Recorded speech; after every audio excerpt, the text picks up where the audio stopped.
হাদিস আপনাদের সম্মুখে পড়ে শোনালে আরো স্পষ্ট ক্লিয়ার হতে পারবেন যে আসলে আমরা দুনিয়া নিয়ে কি করছি, আসলে করতে হতো কি, আমি আপনি করছি কি। সম্মানিত উপস্থিতি, আনাস কল রাসূলুল্লাহ সাল্লাল্লাহু আলাইহি ওয়াসাল্লাম ইয়াতবাউল মাইয়িতা সালাসা। আনাস রাদিয়াল্লাহু তাআলা হতে বর্ণিত, তিনি বলেন রাসূল সাল্লাল্লাহু আলাইহি ওয়াসাল্লাম বলেছেন ইয়াতবাউল মাইয়িতা সালাসা, তিনটি জিনিস মৃত্যু লাশের সাথে যায়। কথা বলেন কয়টি? তিনটি জিনিস মৃত্যু লাশের সাথে যায়।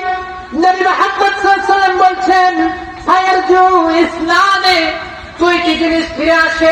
কয়টি যায়? কয়টি? আলোচনা মনোযোগ দিতে হবে। আলোচনা তো অনেক শুনছেন, আলোচনা শুনতে হবে কম, আমল করতে হবে বেশি। কথা বলেন ঠিক না বেশি? তাহলে কবরে যাই কয়টি জিনিস? তিনটি। ফায়ারজু ইসলামে, ফিরে আসে দুইটি জিনিস। নবী মুহাম্মদ সাল্লাল্লাহু আলাইহি ওয়াসাল্লাম বললেন ওয়ায়াবকা ওয়াহিদ, তার সাথে থেকে যাই একটা জিনিস। কথা বলেন ঠিক না বেশি? গেল তিনটা, ফিরে আসলো দুইটা, তার সাথেই থেকে গেল একটা। কথা বলেন, তার সাথে থাকলো কয়টা? একটা। নবী মুহাম্মদ সাল্লাল্লাহু আলাইহি ওয়াসাল্লাম বললেন ইয়াতবাউহু আহলুহু ওয়া মালুহু, তার সাথে যায় তার আহাল বর্গ, আত্মীয় স্বজন। যায় না? যায় না? গ্রাম পাড়ায় লোক মরেছে, পাশের দুই তিনটা উপজেলা থেকে লোক আসে না? আসে না? আত্মীয় স্বজন আছে, তারা তাদেরকে দাফন করার জন্য কবরস্থান পর্যন্ত পৌঁছে না? পৌঁছে না? পৌঁছে। আর তার সাথে যাই ওয়া মালুহু, তার কিছু সম্পদ। কি সম্পদ? আপনার ওই গ্রাম পাড়া মসজিদে রাখা আছে, যে দেখে আসেন ওই খাটলিটা আমার আপনার জন্য প্রস্তুত করা হয়েছে, ওই খাটলি যাই সাথে, কোদাল যাই সাথে, আমার আপনার সাথে আরো আসবাবপত্র গুলো যায়, আপনাকে মাটি দেওয়ার জন্য যা কিছু লাগে সবকিছু যায় না? যায় না? সম্মানিত উপস্থিতি, আরেকটি জিনিস চাই ওয়া আমালুহু, আমল। তাহলে তিনটি জিনিস চাই। কি কি? আহলুহু, আহল বাইত, আত্মীয় স্বজন, পাড়া প্রতিবেশী।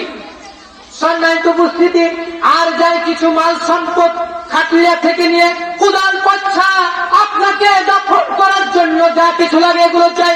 ওয়ামালুহু, আর আপনার সাথে থাকে আপনার আমল। সম্মানিত উপস্থিতি, নবী মুহাম্মদ সাল্লাল্লাহু আলাইহি ওয়াসাল্লাম স্পষ্ট করছেন হাদিসের মধ্যে, ভাইয়ার যে ফিরে চলে আসে, গেল তিনটি জিনিস, ফিরে চলে আসে দুইটি জিনিস।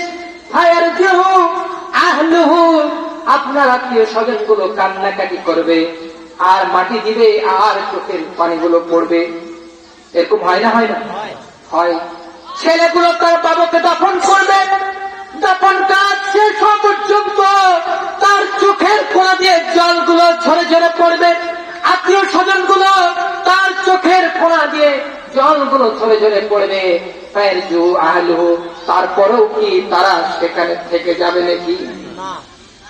মায়া তো দেখালো, কানলো তো, তার মানে 1-2 ঘন্টা, একদিন 5 দিন তার গোড়ায় কি থাকবে? থাকবে না।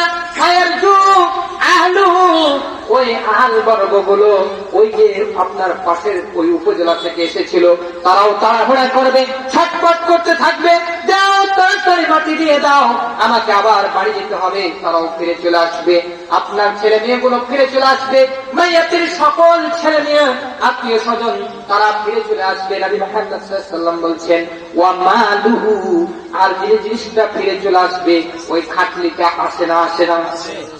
ওই খাটলি চলে আসবে, কুদাল চলে আসবে, পাচ্ছা ডালি যা কিছু নিয়ে গেছেন সেগুলো চলে আসবে। কথা বলেন ঠিক না বেশি?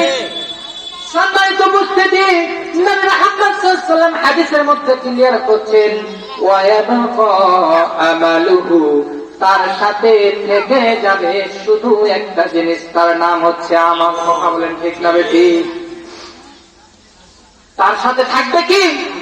আমল, যেটা গুরুত্বপূর্ণ।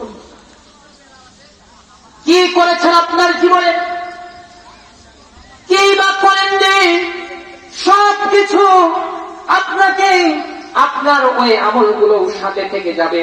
মাটি দেওয়া শেষ 40 কদম তারা অতিক্রান্ত হওয়ার পরে পরে কবরে ফেরেশতা আসবে না? আসবে না?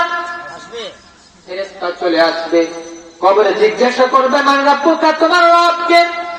ও ভাই, বুড়াপাড়ার ভাইরা রে, আপনি যদি ইহকালীন জীবনে আল্লাহকে সন্তুষ্ট করতে পারেন, দান দিয়ে হোক, সদকা দিয়ে হোক, সালাত দিয়ে হোক, হজ দিয়ে হোক, যে কোনো ইবাদত দিয়ে হোক, আপনার প্রতি রব যদি সন্তুষ্ট হয়ে যায়, মান রাব্বুকা প্রশ্ন করাও শেষ, আপনার মুখে জবান দিয়াও শেষ। কথা বলেন ঠিক না বেঠিক?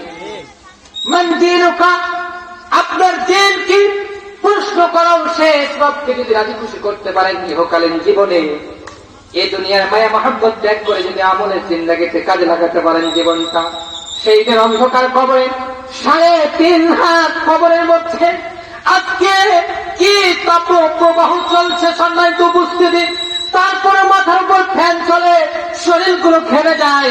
মসজিদে গেলে গরমে আমি আপনি ছটফট করি, বাসায় ঢুকে থাকতে পারি না, তীব্র রোদের মধ্যে থাকতে পারি না। এগুলো আমি আপনি দুনিয়ার জীবনে এত অক্সিজেন পাওয়ার পরেও, ফ্যানের বাতাসগুলো পাওয়ার পরেও আমি আপনি টিকতে পারছি না। কিন্তু আপনার মৃত্যুর পরে পরে, আপনার মরণ হওয়ার পরে পরে আপনাকে যে জায়গায় রেখে দেওয়া হবে, সেখানে কি ফ্যানের ব্যবস্থা আছে নাকি? নাই, সেখানে কোনো ব্যবস্থা নেই। সেইখানে আপনি আপনার ঘরের মধ্যে আলো জাগাতে চাইলে, আপনার ঘরের মধ্যে আপনি এসির বাতাস খেতে চাইলে, দুনিয়ার মায়া মহব্বত ত্যাগ করে রবকে সন্তুষ্ট করতে হবে না? হবে না? রবকে সন্তুষ্ট করতে হবে। যদি আপনি কবরের 3টি প্রশ্ন সঠিকভাবে দিয়ে দিতে পারেন, মান রাব্বুকা, মান দীনুকা, মান নাবিয়ুকা, এই প্রশ্ন 3টি যদি আপনি দিয়ে দিতে পারেন, ফেরেশতাদেরকে আল্লাহ বলবেন, ও ফেরেশতা মণ্ডলী, তোমরা তাকে জান্নাতের সাথে তার কবরের সংযোগ স্থাপন করে দাও। সেখান থেকে আপনি অনাবিল শান্তি, শান্তি আর শান্তি। দুনিয়ার আবার কিসের শান্তি? জান্নাতের শান্তি আপনাকে আমি বলে বুঝাতে পারবো না, আপনাকে আমি কোনো দিক দিয়েই বুঝাতে পারবো না। অপরন্ত শান্তি জান্নাত।